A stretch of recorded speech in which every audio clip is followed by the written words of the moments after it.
ஒண்ணா இருக்க கத்துக்கணும் சரியில்ல. டுடே எபிசோட்ல பார்த்தீங்கன்னா, ஒருத்தர் பசிக்குதுன்னு சொல்லிட்டு கேட்குறாங்க. ஆனா இட்லி இருக்கு, சட்னி எதுவும் இல்லன்ற மாரி சொல்லிறாங்க. ஆனா சட்னில சரஸ்வதி பார்த்தீங்கன்னா, நெறைய தண்ணி எடுத்துட்டு ஊத்தி விட்டுர்றாங்க. இது சட்னியா? இல்ல சட்னி கழுவுன தண்ணியா? அப்படின்ற அளவுக்கு சொல்ல வச்சுர்றாங்க.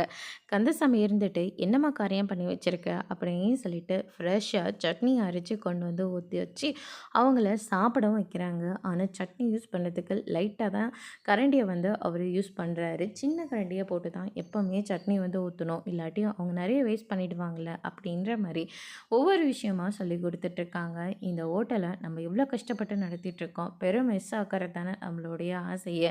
அதனால ஒவ்வொரு விஷயமும் நம்ம பார்த்து பார்த்து கவனமா தான் செய்யணும். சரி மதியத்துக்கான சாப்பாட ரெடி பண்ணுங்க அப்படின்ற மாரி சொல்லிறாங்க.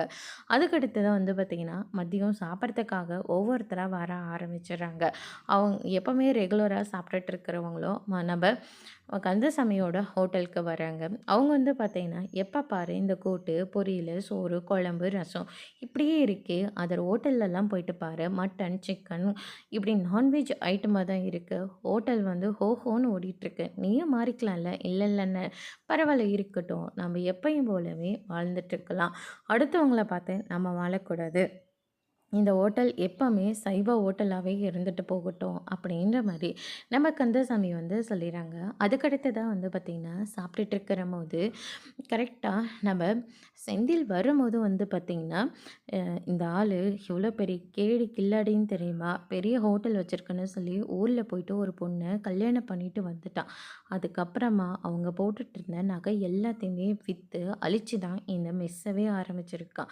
என்னோட திமிர் பேச்சு பார்த்தியா? எப்படி இருக்குன்னு அப்படின்ற மாரி பேசிறாங்க. அத செந்தில் பார்த்துட்டு கோவப்பட்டு அவர போட்டு அடி அடின்னு அடிச்சுறாங்க. கந்தசாமி இருந்துட்டு அந்த பிரச்சனைய முடிச்சு வைக்கிறாங்க. "நீ எம்எல்ஏ கை வச்சுட்டல, வெளிய வாடா உன்ன பேசிக்கிறேன்" அப்படின்ற மாரி சொல்லிட்டு, அவரு பார்த்தீங்கன்னா அங்கேருந்து போயிறாங்க. "உன்னால பொறுமையாவே இருக்க முடியாதாடா? காலையில கடைக்கு போனா, எவ்வளோ நேரம் கழிச்சு நீ ஹோட்டலுக்கு வர? உன்ன நம்பி தானே நாங்க காய்கறிலாம் வாங்கிட்டு வர சொல்றோம். உனக்கெல்லாம் கொஞ்சம் கூட பொறுப்பே இல்ல" அப்படின்னு சொல்லிட்டு பயங்கரமா திட்டிட்டு இருக்காங்க.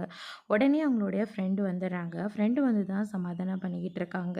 அதுக்கு அடுத்ததா நான் அவன் என்ன வேணாலும் பேசிட்டு போட்டான். அவங்க நம்ம கஸ்டமர். அவங்க என்ன பேசினாலும் காதுல போட்டுக்காம, அடுத்தடுத்த வேலைகள பார்க்கணும். அத விட்டுட்டு சண்டைக்கு போயிட்டு நிப்பியா?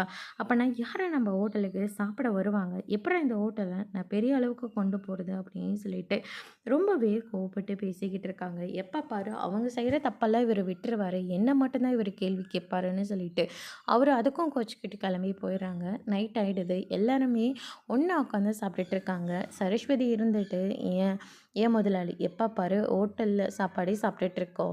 வீட்டு சாப்பாடு சாப்பிட்ற மாரி தோணல. எப்பவுமே வெஜ் மட்டும் தான் சாப்பிட்டுட்டு இருக்கோம். நான்வெஜ் சாப்பிட்டதே இல்ல. நாக்கெல்லாம் செத்து போன மாரி இருக்கு" அப்படின்ற மாரி சொல்லிறாங்க. குழந்தைங்களுக்காக முட்டைய வச்சிருக்கோம். வருஷத்துக்கு ஒரு டைம் கெடா வெட்டுக்காக போறோம். இதில நடுவுல காது குத்து அது இதுன்னு ஏகப்பட்டதா இருக்கு. அதில நான்வெஜ்ஜ சாப்பிட்டுக்கிறோம்.